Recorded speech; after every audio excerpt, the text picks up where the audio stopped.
Bwe tweyongerayo nga tugenzeeko mugavaako emitala w'amayanja mu ggwanga lya Bufalansa amafuta agalinnye enkandago oluvannyuma lw'amasundiro agamu okubeera amakalu nga n'agasinga gaggaddwawo. Kino kivudde ku mateeka agaateekebwawo gye buvuddeko eggwanga lino era nga n'abalombe abagasima batandise okweyawulayawulamu.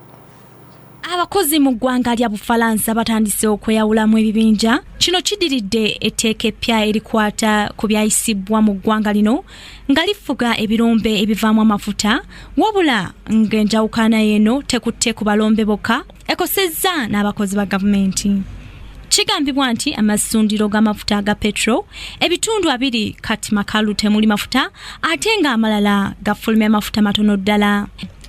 Mu mbeera eno enjazi omuva amafuta zamenyebwa ku lunaku olwokubiri poliisi bwe yali egezaako okutaasa embeera mu bitundu bya Fort Saint-Marine Marseille. Ssaabaminisita w'ekitundu kya Manioc-Vals alemeddeko agamba nti etteeka lino lirina okukola era nti abantu bajja kuligoberera mpola.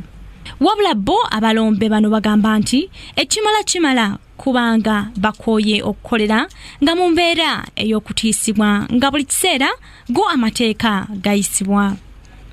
Amateeka gano amapya gateekebwamu amaanyi palamenti kyokka nga tegaliiko kukubwako kalulu, ng'ate bo abamu ku bakozi ba gavumenti baagala amateeka gano gasooke gafuulibwe ebbago olwo gateesebweko.